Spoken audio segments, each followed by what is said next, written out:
초등학교 3학년 때 도쿄 변두리에 있던 우리 학교의 남자아이 한 명이 전학을 왔다.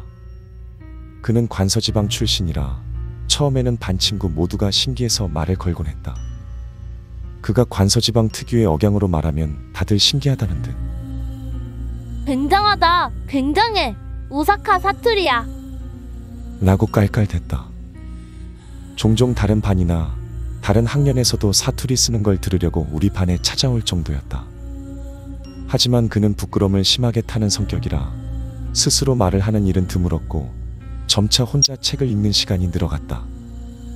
마침내 그에게 향하던 전학생이라는 생소함에서 오는 특별 대우는 팔푼이에 대한 비웃음 같은 것으로 변해가기 시작했다. 거기에 그가 며칠이고 같은 옷을 입고 오고 어깨에는 언제나 비듬이 떨어져 있기까지 해서 얼마 지나지 않아 다른 아이들은 명백하게 그를 피하게 되었다. 그러던 어느 날 내가 집에 돌아가고 있는데 그가 상가에 있는 야채 가게와 이발소 건물 사이 틈새를 바라보며 멍하니 서 있었다. 처음에는 말을 걸까 좀 망설였지만 나는 과감히 어깨 너머로 그에게 말을 걸었다. 내 목소리를 듣자 그는 놀라서 뒤를 돌아봤다. 말을 건 것이 같은 반 친구인 나라는 것을 알아차리자 그는 얼굴이 새빨개져서 고개를 푹 수그린 채 아무 말이 없었다. 너네 집 이 근처야? 우리 학교는 시에서 만든 아파트 단지에서 사는 아이들이 대부분이라 단지와 반대편인 상가 근처에 사는 사람은 거의 없었다. 그랬기에 나는 처음으로 같은 동네에 사는 아이를 만난 것이 그저 너무나도 반가웠다. 아무 말 없는 그에게 내가 계속 이야기를 늘어놓자 그는 여전히 입을 다문 채로 고개를 끄덕여 수긍했다. 그럼 이제부터는 집에 갈 때 같이 가자. 내가 그렇게 말하자 그는 뭐라고? 라고 갑작스레 대답했다. 그렇게 나와 그는 학교에서도 방과 후에도 매일 같이 다녔고 점차 사이가 좋아졌다. 그의 집은 우리 집에서 2구획 정도 떨어진 활락가에 있는 연립주택 중 하나였다. 활락가는 아이의 눈에는 너무나 미심쩍고 깨름칙하게만 보였기에 우리는 언제나 우리 집이나 집 근처 공원에서만 놀았다. 그와 공원에서 캐치볼이나 축구를 하기도 했지만 딱 그 무렵 내가 슈퍼 패미콤을 샀던 터라 우리 집에서 함께 게임을 할 때가 많았다. 그와 힘을 합쳐 같이 게임을 깨는 것이 내게는 너무나 즐거웠다. 우리는 저녁 늦게까지 같이 놀고 그대로 우리 집에서 같이 저녁을 먹었다. 그는 실례라며 사양했지만 우리 어머니가 강제로라도 식탁에 앉혀서 같이 식사를 했던 기억이 난다. 저녁밥을 다 먹으면 같이 목욕을 하고 9시쯤 되면 우리 아버지가 그를 집에 데려다 주었다. 외동 아들이었던 나에겐 그와 함께 보내는 날들이 마치 형제가 생긴 것 같아 그저 기뻤다. 하지만 부모님이 왜 그렇게까지 그 아이를 챙겨준 것인지 알게 된 것은 그가 감기 때문에 학교를 쉰 어느 날 방과 후였다. 그에게 프린트물을 가져다 달라는 선생님의 부탁을 받고 나는 간만에 혼자 걷는 귀갓길에 투덜거리고 있었다. 옛날 그가 말해줬던 집의 위치를 머릿속으로 그리며 그의 집으로 향한다. 생각 없이 들어선 활락가는 쓰레기 투성이에 조금 냄새가 났다.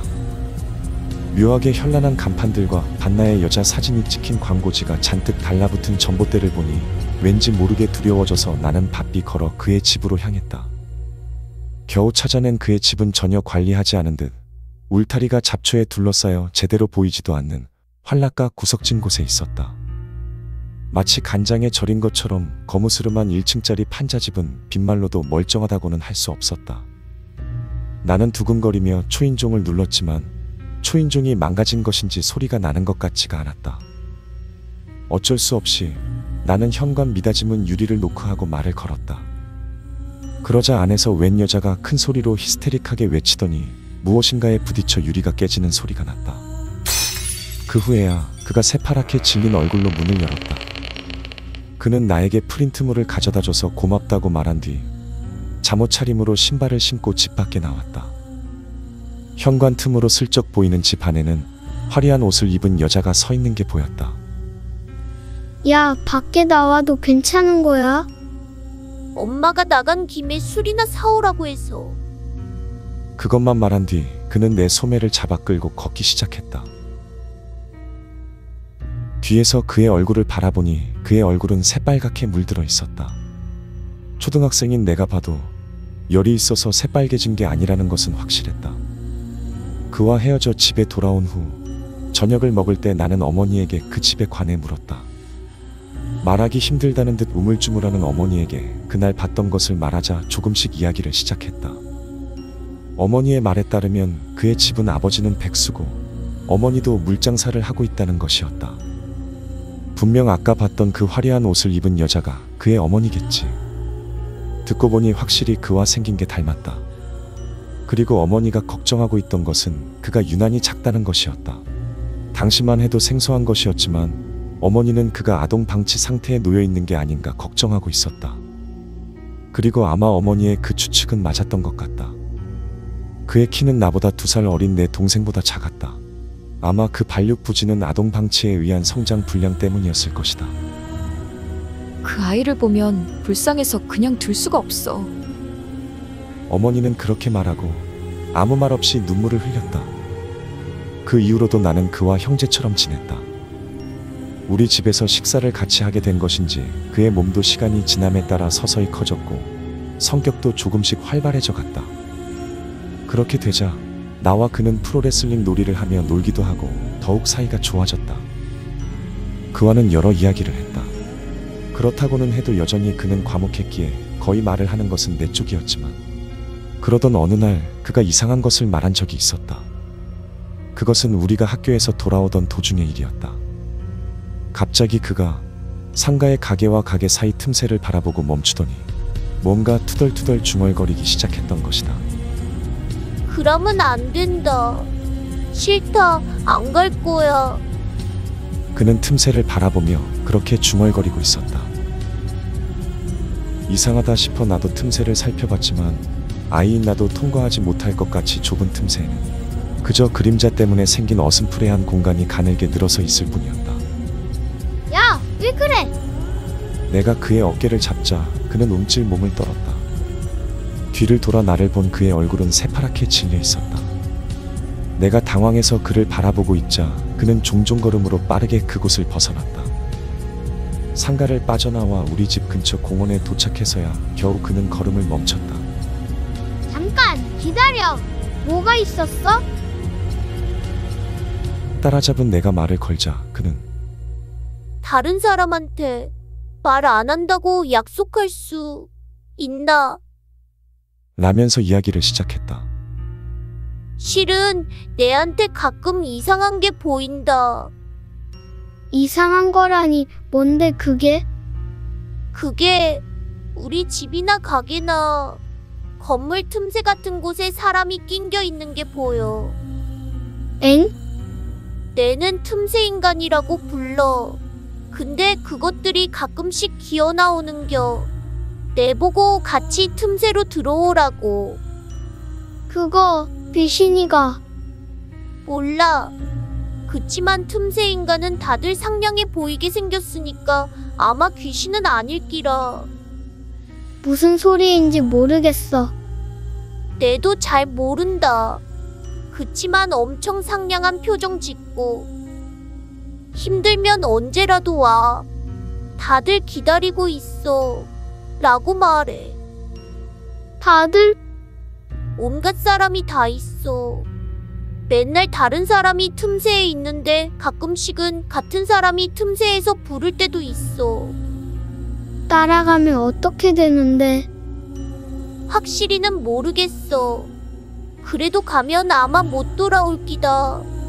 왠지 모르게 그럴 것 같아. 언제부터 보였는데? 옛날부터 그랬어? 형이 있을 때는 안 보였는데 형이 사라지고 나서부터 보이더라.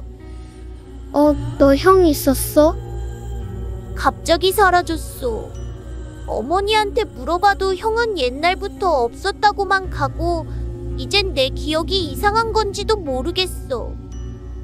그 틈새 인간이라는 거랑 형이 사라진 게 무슨 관련이 있는 거 아닐까? 모르겠다. 그치만 형이 없어지고 나서 갑자기 이리로 이사 왔어. 극하고 나서부터 틈새 인간이 보이기 시작했어. 뭔지 잘 모르겠지만 그런 거 그냥 무시해버려. 네가 없어져 버리면 난 외로워진단 말이야. 그래. 미안타. 이상한 소리만 늘어싸놓고. 극해도 네 밖에는 이런 소리 할 사람도 없다. 더 이상 그는 아무것도 말하지 않았고 우리는 말없이 저녁까지 공원에 나란히 앉아 저녁 노을을 보고 있었다. 우리는 그 후로도 변함없이 사이좋게 지냈다. 그도 그날 이후엔 틈새인간에 관한 이야기를 한 적이 없었고 그 사이 나는 틈새인간이라는 것 자체를 완전히 잊어버렸다. 그리고 2년여의 시간이 흘러 나와 그는 5학년이 되었다. 변함없이 나와 그는 학교가 끝나면 함께 돌아와 그대로 우리 집에 가방을 놓고 밖에 나가 놀았다. 그리고 다시 돌아와 저녁밥을 먹고 목욕할 때까지 매일 함께 보냈다. 그 2년간 크게 변한 것은 없었다. 딱 한 가지, 그가 부모에게 학대에 가까운 체벌을 받기 시작했다는 것만 빼고 처음 그것을 알아차린 것은 나였다. 같이 목욕을 하고 있는데 그의 등에 작고 둥근 화상 흔적이 있었던 것이다. 아버지가 건방지다면서 담배로 지졌어. 그는 그렇게 말한 뒤 욕조로 고개를 숙이고 아무 말이 없었다. 나는 어머니에게 그 사실을 알린 뒤 그를 도와달라고 부탁했지만 여기 오는 것도 막을지 모르니까 제발 아무 말 마세요. 라고 그가 필사적으로 매달렸다. 결국 그가 다치면 바로 얘기를 해준다는 것을 조건으로 우리 가족은 입을 다물고 있기로 했다. 그리고 같이 목욕할 때마다 그의 몸에 상처나 멍이 있지 않은지 살피는 게 내 일과가 됐다. 그의 몸에서는 매일 같이 상처와 멍이 발견됐다. 그때마다 우리 가족은 그 상처에 약을 발라주었다. 나 중학생이 되면 무슨 수를 쓰던 간에 그 집에서 도망칠 거야. 이제 도저히 못 있겠어. 그는 종종 눈물을 흘리며 그렇게 중얼거리곤 했다. 그럼 우리 집에서 같이 살자. 진짜 형제가 되는 거야. 우리. 내가 그렇게 말하면 그는 정말로 기쁘다는 듯 웃었다. 그리고 시간이 흘러 우리가 6학년이 되고 여름방학을 앞둔 어느 날 그가 갑자기 학교를 쉬었다. 최근에는 몸도 커지고 과거에 비해 건강도 좋아진 그였기에 보기 드문 일이었다. 나는 학교에서 받은 프린트물을 손에 들고 간만에 혼자 하굣길을 바삐 걸었다. 옛날보다는 덜 무서워진 활락가를 지나 옛날보다 더욱 무성한 울타리를 넘어 그의 집 현관에 도착했다. 혹시나 해서 초인종을 눌러봤지만 3년 전과 똑같이 초인종은 여전히 망가진 채였다. 나는 잠시 기다리기도 하고 유리문을 두드려보기도 했지만 아무리 시간이 흘러도 누구도 나오지 않았다. 나는 미닫이문 틈새에 프린트물을 밀어넣고 집으로 돌아왔다. 그는 계속 학교를 쉬었고 그대로 여름방학이 왔다. 우리 부모님은 그를 몹시 걱정해 그의 집을 몇 번이고 찾아갔지만 결국 그는커녕 그의 가족조차 만나지 못했다. 여름방학이 반쯤 지나갈 무렵 주변에서는 그 집이 야반도주를 했다는 소문이 나기 시작했다. 그리고 그 후로 나는 그를 만나지 못했다. 계약을 하자 그 누구도 그를 기억하지 못했다. 선생님조차 그의 책상이 비어있다는 것을 신경 쓰지 않았고 9월이 될 무렵에는 어느새 그의 책상은 사라져 있었다. 같은 반 아이들이 나쁘다기보다 원래 그가 아이들과 친하게 지내지 않았던 데다 긴 여름방학 때문에 아예 다들 잊어버린 것 같았다. 이윽고 그가 살던 집도 해체되고 그 자리에는 아파트가 들어섰다. 그렇게 그가 이 마을에 있었다는 흔적마저 사라져버렸다. 하지만 나는 그를 잊지 않았다. 내 방에는 그에게 크리스마스 선물로 부모님이 주셨던 게임이 몇 개고 있었고 내 앨범의 사진 속에는 언제나 그도 함께 찍혀 있었기 때문이다. 자신만 빼고 모두가 그를 잊는 비현실적인 상황 속에 나는 점차 그가 틈새인간의 세계로 가버렸다고 믿게 되었다. 그리고 그렇게 믿게 되자 서서히 나에게도 틈새인간이 보이기 시작했다. 하지만 나에겐 그처럼 여러 틈새인간이 보이는 것은 아니었다. 나에게는 언제나 그만 보일 뿐이었다. 온화한 얼굴로 틈새 사이에 끼어있는 그는 무척 행복해 보였다. 그는 언제나 나에게 상냥하게 말을 걸어왔다. 괜찮아? 힘들면 언제고 이리로 와. 내가 고민하고 있거나 괴로워하고 있으면 언제나 그는 그렇게 틈새에서 말을 걸었다. 해가 갈수록 그를 보는 일도 잦아져 건물 사이의 틈새뿐 아니라 책장의 틈새, 책상과 서랍의 틈새, 그리고 열차와 역 사이의 틈새에서도 나타나게 되었다. 러시아어에 시달리며 출퇴근할 때마다 그는 열차와 역 사이에서 나를 보며 말을 걸어왔다. 나는 그와 만나는 것, 이야기하는 것을 즐기며 하루하루를 살아왔다. 3학년 때 친구가 되었을 때와 같이 나와 그는 언제나 틈새를 사이에 두고 함께 있었다. 그런 내 모습을 기분 나쁘게 생각하는 사람도 많았지만 내게는 그런 것보다 그 녀석과 함께 있을 수 있다는 것이 훨씬 더 중요한 일이었다. 하지만 그런 행복한 나날이 어느 날 갑자기 끝나고 말았다. 그저께 밤 집에 돌아온 나는 슈퍼에서 사온 도시락을 안주로 맥주를 마시고 있었다. 그도 책상 위에 올려둔 반찬 뚜껑 틈새에 있었고 우리는 정신없이 이야기를 늘어놓으며 즐겁게 놀고 있었다. 그때 별 생각 없이 켜뒀던 TV 뉴스에서 보험금 사기로 잡혀온 부부 이야기가 나왔다. 그 부부는 교통사고를 위장해 보험금을 손에 넣었지만 사소한 실수로 인해 모든 범행이 드러났다고 앵커는 말하고 있었다.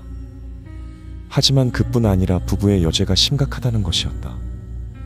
과거 자신의 아이들을 보험금 목적으로 살해해서 보험금을 수령했다고 앵커는 말했다. TV에 나온 그 부부의 얼굴. 나는 단 한 번도 잊은 적이 없다. 나이값도 못하게 금발로 염색한 데다 귀에다 잔뜩 갖다 붙인 천박한 피어싱, 눈 밑에 진한 다크서클, 그와 무척 닮은 코, 그와 무척 닮은 입술, 그와 무척 닮은 얼굴, 그와는 닮았지만 결코 닮지 않은 반쯤 뜬 채 탁하고 누렇게 뜬 동태눈. 나는 절망했다. 그 뉴스를 본 순간부터 어느 틈새를 봐도 그가 나타나지 않게 되었기 때문이다. 나는 소리를 지르며 눈물을 흘리고 그를 찾았다. 집 안과 온 마을을 돌아다니며 찾았다. 그렇지만 어디에도 그는 없었다. 괴롭다. 그가 없는 세상은 너무 괴롭다. 그러니 나는 내일 아침 틈새의 세계로 여행을 떠나기로 결심했다. 내겐 그처럼 틈새의 세계로 이끌어줄 사람이 더 이상 없으니 스스로 열차와 역 사이의 틈새로 뛰어들어 보려 한다. 만약 당신이 어딘가의 틈새에서 사람이 끼어 있는 것을 보더라도 부디 무서워하지 않았으면 좋겠다. 왜냐하면 우리는 반드시 행복할 테니까. 이런 세상에서보다 훨씬 행복할 테니까. 그럼 여러분, 이만 가볼게.